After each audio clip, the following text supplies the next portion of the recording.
Avez-vous déjà observé comment la plupart des individus traversent leur vie en réagissant à tout ce qui se passe autour d'eux, comme s'ils étaient des feuilles au vent, incapables de contrôler leurs propres sentiments et décisions? Considérez, et s'il existait une méthode pour devenir mentalement inébranlable, peu importe ce qui se passe? Combien de fois des petites déceptions ont-elles gâché votre journée? La faute est-elle dans ce qui se passe ou dans la façon dont vous réagissez? Le stoïcisme nous enseigne que la véritable force ne réside pas dans le changement de l'environnement, mais dans la manière dont nous interagissons avec lui. Si vous voulez comprendre comment dominer votre esprit et construire une forteresse intérieure, restez avec moi. Abonnez-vous à la chaîne pour voir plus de réflexions comme celle-ci et apprendre comment le stoïcisme peut changer votre mode de vie. Maintenant, examinons pourquoi le véritable pouvoir existe en vous et comment y accéder.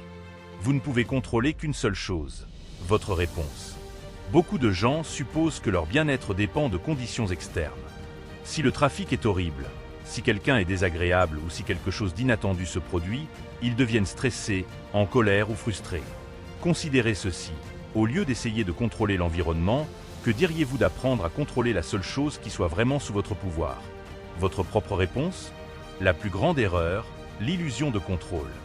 On nous a appris dès notre jeune âge que pour atteindre le succès et le plaisir, nous devons modifier l'environnement qui nous entoure. Mais c'est une illusion. De nombreux aspects de la vie échappent à notre contrôle. Vous pouvez vous préparer pour une réunion, mais vous n'avez aucun contrôle sur la façon dont les gens réagiront. Vous pouvez exercer votre corps, mais vous ne pouvez pas entièrement prévenir la maladie.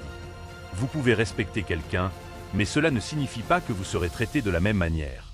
Les stoïciens comprenaient cela très bien. Épictète a déclaré que certaines choses dépendent de nous, tandis que d'autres ne dépendent pas de nous. Cette petite distinction a le potentiel de transformer votre vie. Le problème n'est jamais ce qui se passe, mais comment vous choisissez de réagir. Maintenant, réfléchissez à combien de fois vous avez détruit votre propre journée en réagissant hâtivement à quelque chose que vous ne pouviez pas changer. La réponse stoïque, décidez comment réagir. Imaginez que vous êtes coincé dans les embouteillages. Vous avez deux choix. Se plaindre, klaxonner et s'énerver peuvent entraîner du stress, de la fatigue mentale et une mauvaise journée. Acceptez la circonstance et profitez du moment. Résultat, vous pouvez écouter un podcast, réfléchir à quelque chose ou faire preuve de patience. Le trafic est le même dans les deux cas. La seule chose qui change, c'est la façon dont vous réagissez. Marc Aurèle a observé. Si quelque chose d'extérieur vous dérange, la douleur ne vient pas de la chose elle-même, mais de votre perception de celle-ci. Et vous avez le pouvoir de changer cette perception. Cela implique que personne ne peut vous interrompre sans votre consentement. Considérez combien de fois vous avez laissé de petites choses influencer votre humeur et votre énergie. Comment entraîner votre cerveau à mieux réagir?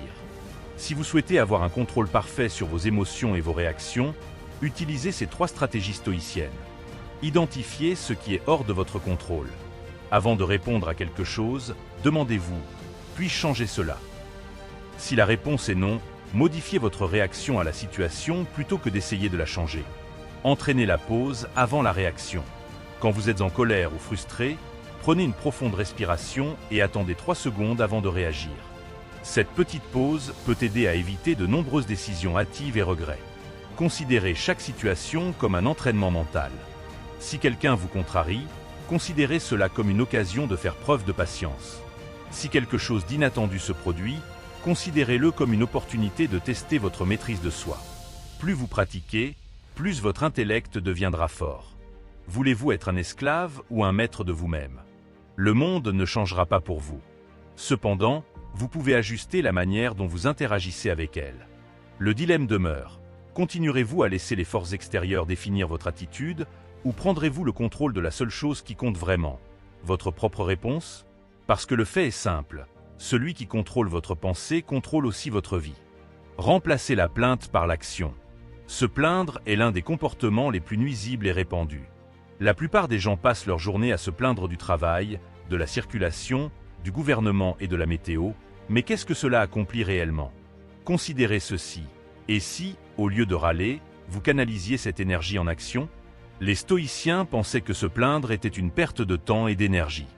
Quand vous passez votre journée à vous plaindre, vous n'augmentez pas seulement vos propres faiblesses, mais vous devenez également une victime des circonstances. Considérez ceci. Combien de fois vous êtes-vous plaint de quelque chose pour découvrir ensuite que cela n'a pas résolu le problème? Les risques de vivre dans le regret. Se plaindre mène à un cycle de négativité et d'inaction. Plus vous vous plaignez, moins vous agissez. Et moins vous agissez, plus vous avez de raisons de vous plaindre.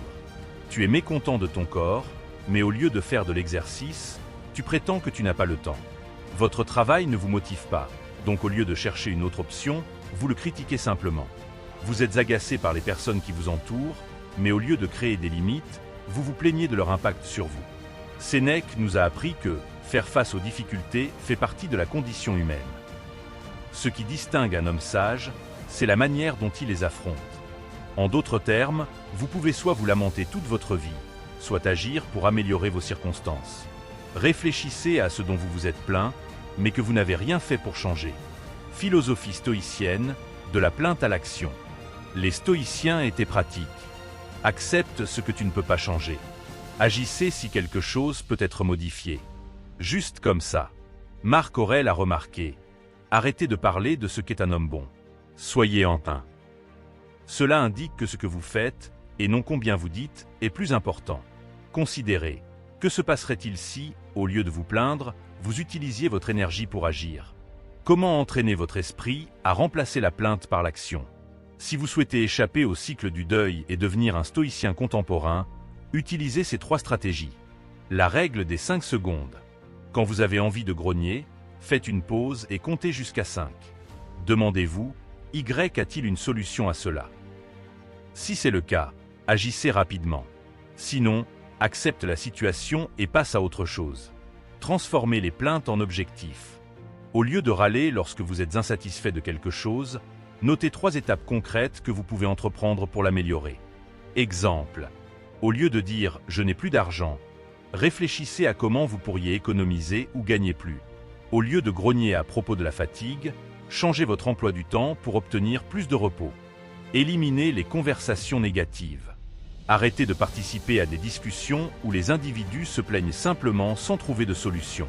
Chaque fois que quelqu'un commence à marmonner, redirigez le sujet vers quelque chose de bénéfique.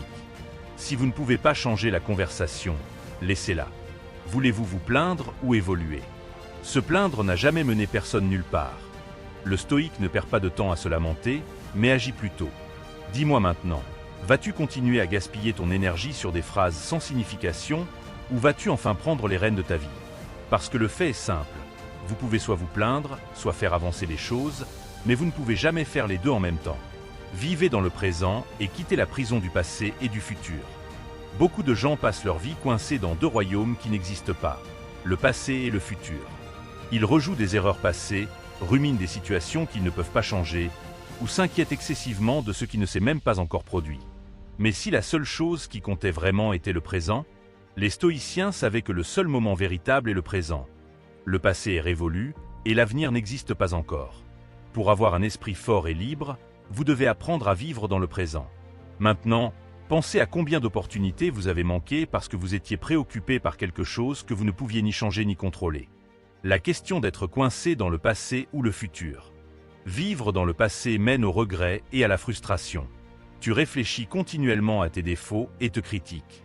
Vous vous accrochez à des souvenirs heureux du passé et aspirez à ce que vous ne possédez plus. Vivre dans le futur cause de l'inquiétude et de la paralysie. Vous vous inquiétez de choses qui peuvent ou non se produire. Tu planifies tellement que tu oublies d'agir dans l'instant.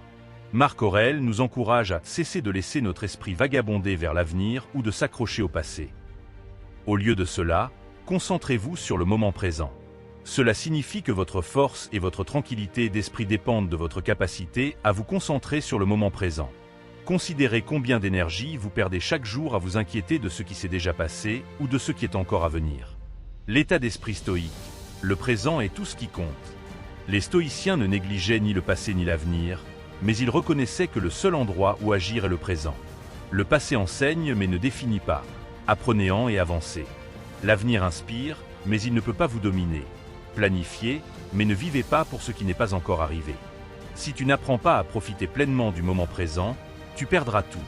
Sénèque utilisait la maxime suivante.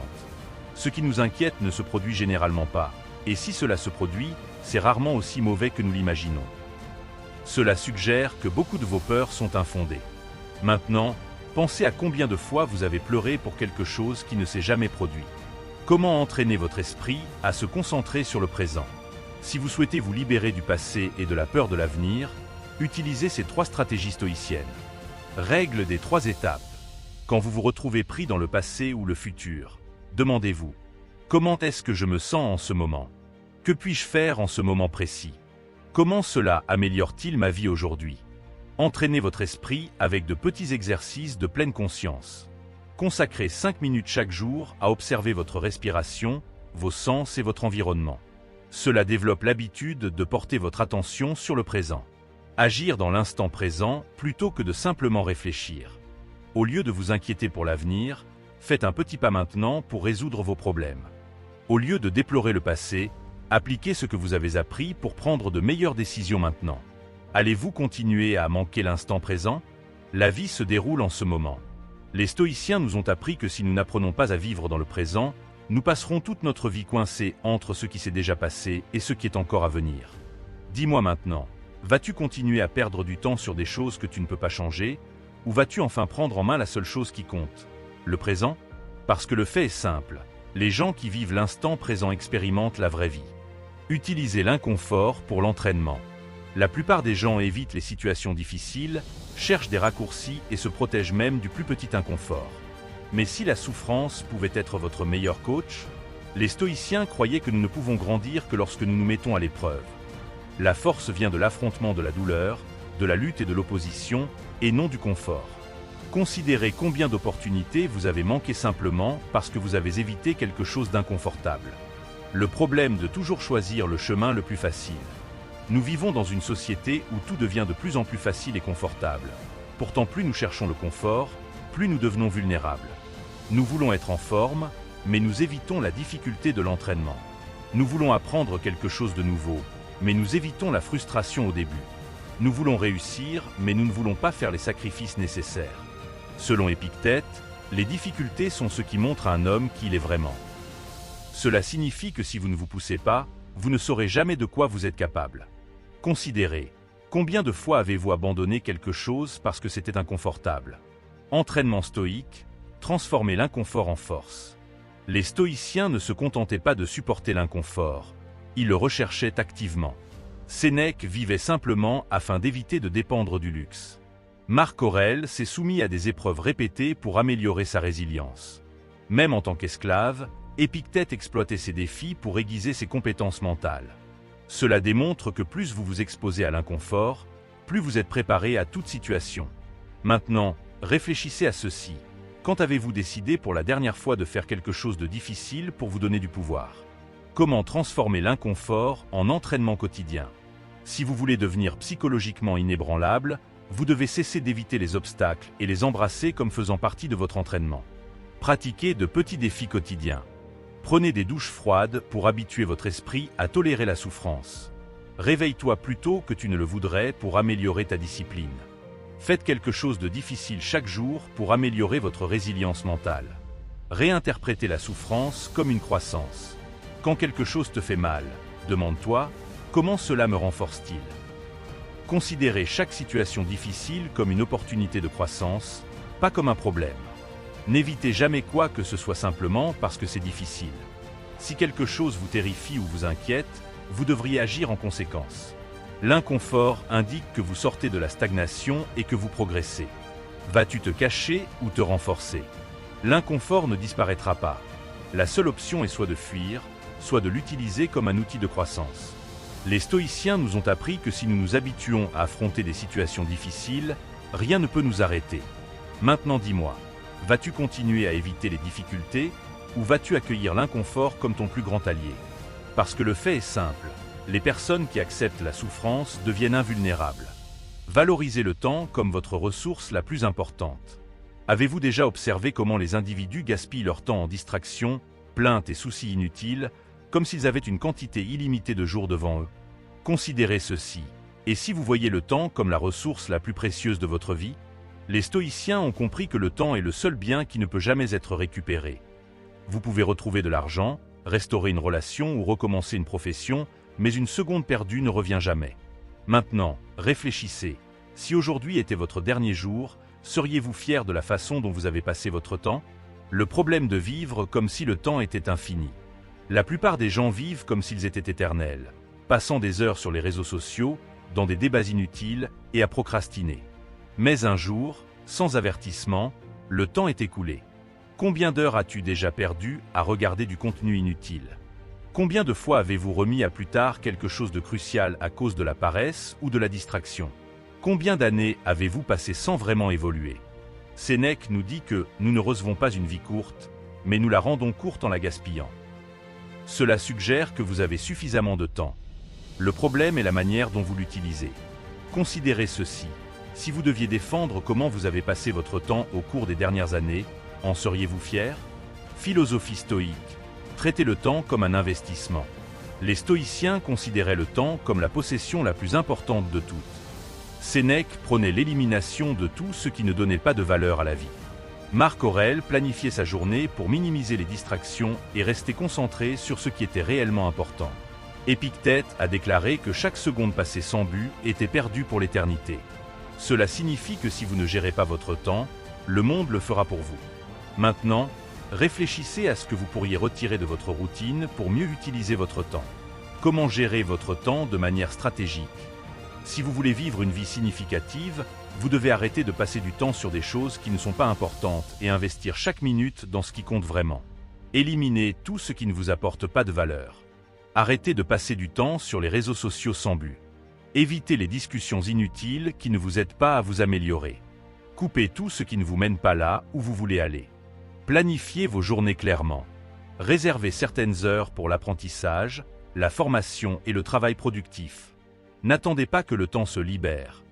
Faites de la place pour ce qui est vraiment important. Avant de faire quoi que ce soit, demandez-vous, est-ce que cela me mène vers un meilleur endroit? Si je continue à perdre mon temps de cette manière, à quoi ressemblera ma vie dans un an? Profites-tu de ton temps ou le gaspilles-tu? Chaque minute qui passe est irréversible. Les seules options sont de la gaspiller ou de l'utiliser pour créer quelque chose de précieux. Les stoïciens nous ont appris que les individus qui chérissent le temps apprécient la vie elle-même. Maintenant dis-moi, vas-tu continuer à perdre ton temps sur des choses qui ne sont pas importantes, ou vas-tu commencer à passer chaque seconde sur ce qui compte vraiment? Parce que le fait est simple, les personnes qui apprennent à gérer leur temps ont le pouvoir sur leur destin. Considérez l'échec comme un enseignant, pas un ennemi. La plupart des gens ont peur de l'échec. Ils évitent de prendre des risques, de différer les choix et d'abandonner au premier obstacle afin d'échapper au poids de la défaite. Cependant, que se passerait-il si l'échec était un enseignant plutôt qu'une fin? Les stoïciens savaient que les erreurs sont un outil d'apprentissage, pas une punition, et que chaque échec nous enseigne des leçons cruciales qui façonnent notre force et notre sagesse. Le véritable problème n'est pas de faire des erreurs, mais plutôt de ne pas en tirer des leçons. Considérez combien d'opportunités vous avez manquées parce que vous aviez peur d'échouer. Les risques de craindre l'échec. La peur de l'échec paralyse les individus, les poussant à abandonner avant même de commencer. Ils évitent les nouvelles difficultés parce qu'ils craignent de paraître inadaptés. Ils abandonnent après la première erreur parce qu'ils pensent que cela prouve qu'ils sont incapables. Ils sont plus préoccupés par l'évitement de l'échec que par la réalisation de progrès. Cependant, les individus qui évitent l'échec évitent également de progresser. Les mots de Sénèque. Ce n'est pas parce que les choses sont difficiles que nous n'osons pas, c'est parce que nous n'osons pas qu'elles sont difficiles. Cela suggère que l'échec n'est pas l'ennemi, mais l'inaction l'est. Considérez combien de choses vous avez évitées parce que vous aviez peur de faire une erreur. Pensée stoïcienne sur l'échec. Les stoïciens considéraient l'échec comme un élément intégral de l'apprentissage. Épictète nous rappelle que les erreurs mettent en lumière les domaines où nous devons nous améliorer.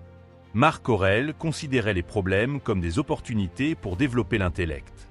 Sénèque pensait qu'on ne pouvait apprendre qu'en vivant, pas en spéculant. Cela implique que chaque erreur offre une opportunité de devenir plus fort. Considérez comment votre vie pourrait changer si, au lieu de redouter l'échec, vous appreniez à le considérer comme une opportunité d'apprentissage. Comment transformer l'échec en croissance? Si vous voulez apprendre à exploiter les erreurs à votre avantage, utilisez les 3 stratégies stoïciennes suivantes. Retirez l'émotion de l'échec et concentrez-vous sur la leçon. Quand quelque chose ne va pas, demandez-vous « Qu'est-ce que cela m'apprend ?» Remplacez le blâme par l'analyse. Que pouvez-vous faire différemment la prochaine fois? Règle des 3 apprentissages. Quand vous faites une erreur, notez 3 leçons que vous en avez tirées. Cela aide votre esprit à associer l'échec à la progression plutôt qu'à la défaite. Reprogrammez votre mentalité à propos des erreurs. Au lieu de penser « j'ai échoué », considérez « j'apprends ». Au lieu de dire « je ne peux pas », optez pour « je n'ai pas encore pu, mais je fais des progrès ». Aurez-vous peur des erreurs ou les utiliserez-vous comme carburant? L'échec ne signifie pas que vous avez perdu. Au contraire, il indique que vous êtes en train d'apprendre. Les stoïciens nous ont appris qu'il n'y a pas de progrès sans erreur. Et ceux qui apprennent de leurs erreurs sont indestructibles. Maintenant, dis-moi, vas-tu continuer à éviter l'échec ou vas-tu l'accepter comme un enseignant? Parce que le fait est simple. Plus vous faites d'erreurs et apprenez, plus vous deviendrez fort. La vie est courte, alors ne la remettez pas à plus tard. La plupart des gens vivent comme s'ils avaient tout le temps du monde. Ils remettent leurs rêves à plus tard, esquivent les décisions cruciales et reportent à demain ce qui devrait être fait maintenant. Mais considérez ceci, et si demain ne venait jamais? Les stoïciens savaient que la vie est transitoire et que le temps ne peut être gaspillé. On ne sait jamais combien de jours il nous reste, alors pourquoi remettre à plus tard ce qui est vraiment important? Considérez ceci, si vous saviez qu'il ne vous restait qu'un an à vivre, que changeriez-vous aujourd'hui? Les risques de procrastiner la vie. La plupart des gens agissent comme s'ils avaient tout le temps du monde. Ils attendent des années le moment idéal pour agir, mais ils n'arrivent jamais. Ils visent à obtenir des fonds supplémentaires pour commencer un projet. Ils souhaitent gagner plus de confiance pour prendre une décision importante. Ils attendent que tout soit parfait avant de vivre vraiment. Mais le fait est que le temps n'attend personne. Sénèque a dit un jour, « Pendant que nous retardons, la vie passe ». Cela implique que si vous ne prenez pas de décision maintenant, vous n'aurez peut-être jamais l'occasion de le faire à nouveau. Considérez combien de tâches vous avez remises à plus tard jusqu'au bon moment. Mentalité stoïque, vivez maintenant, pas plus tard. Les stoïciens pensaient que la seule façon de vraiment vivre était de se comporter dans le présent. Marc Aurèle nous dit que chaque jour pourrait être le dernier, donc nous devrions le vivre avec intention. Épictète souligne que nous ne devrions pas dépenser notre énergie sur des choses sans importance. Sénèque a déclaré que la plupart des individus découvrent trop tard qu'ils n'ont en réalité pas vécu. Cela implique que vous ne pouvez pas continuer à attendre, vous devez commencer à vivre maintenant. Considérez ceci. Si aujourd'hui était votre dernier jour, seriez-vous satisfait de la façon dont vous avez vécu? Comment arrêter de procrastiner et commencer à vivre? Pour tirer le meilleur parti de votre temps, utilisez ces 3 stratégies stoïciennes. La règle pour le premier pas. Choisissez une tâche que vous avez remise à plus tard et faites le premier pas aujourd'hui, peu importe sa taille. L'action brise le cycle de la procrastination. La question qui détermine les priorités. Quand vous procrastinez, rappelez-vous, si je savais qu'il ne me restait qu'un an à vivre, est-ce que je remettrais encore cela plus tard? Si la réponse est non, agissez maintenant. Éliminez les distractions et concentrez-vous sur l'essentiel. Arrêtez de passer du temps sur des activités qui n'apportent aucune valeur à votre vie. Concentrez-vous sur ce qui est le plus important pour vous et prenez des décisions courageuses. Vas-tu continuer à attendre ou vivre maintenant? Le temps ne revient pas. Chaque jour gaspillé est un jour que vous ne retrouverez jamais. Les stoïciens nous ont appris que la vie doit être vécue avec passion, but et sans regret. Alors dis-moi, vas-tu continuer à procrastiner ou vas-tu commencer à vivre tant que tu le peux encore? Parce que le fait est simple, les personnes qui apprennent à vivre dans le moment présent n'auront jamais de regrets à l'avenir. Le choix est le vôtre. Chaque jour, vous avez 2 choix. Continuer à vivre en pilote automatique, gaspillant du temps et étant contrôlé par les événements, ou prendre le contrôle total de vos pensées et de votre destin. Les stoïciens nous ont appris que le pouvoir ne s'acquiert pas par coïncidence. Il est plutôt le résultat d'une décision quotidienne d'agir avec discipline, bravoure et détermination. Réfléchissez à ce que vous voulez faire de tout cela. Vas-tu simplement réfléchir ou vas-tu changer ta vie? Récapitulatif des leçons stoïciennes pour un esprit indestructible. Arrêtez d'essayer de changer le monde et concentrez-vous plutôt sur la façon dont vous y réagissez. Remplacez les plaintes par des actions. Le temps que vous passez à vous plaindre peut être utilisé pour avancer. Vis dans le présent. Le passé est révolu et le futur n'existe pas encore. Ta seule chance d'agir, c'est maintenant. Utilisez la souffrance comme entraînement. Tout ce qui en vaut la peine nécessite des efforts. Et plus vous faites face à des choses difficiles, plus vous devenez fort. Valorisez votre temps. Ce que vous faites de vos journées façonne qui vous deviendrez. Considérez l'échec comme un enseignant. Le problème n'est pas de faire des erreurs, mais plutôt de ne pas en tirer des leçons. La vie est éphémère, et chaque jour gaspillé est un jour qui ne reviendra jamais. Maintenant, Réfléchissez à laquelle de ces leçons vous allez mettre en pratique dans votre vie dès aujourd'hui. Le dernier défi, commencez maintenant. Il est inutile d'acquérir cette connaissance et de continuer à vivre de la même manière. Le moment d'agir est maintenant. Choisissez une leçon qui a eu le plus d'influence sur vous et appliquez-la dès maintenant. N'attendez pas le moment parfait, il ne viendra jamais. Faites quelque chose de difficile aujourd'hui, quelque chose qui stimule votre esprit et vous sort de votre zone de confort. Sénèque a utilisé la phrase « La vie est assez longue pour ceux qui savent bien l'utiliser ». Maintenant, dis-moi, gaspillerais-tu ce temps ou l'utiliserais-tu pour devenir incassable? Parce que le fait est simple, ceux qui décident d'agir créent leur propre grandeur.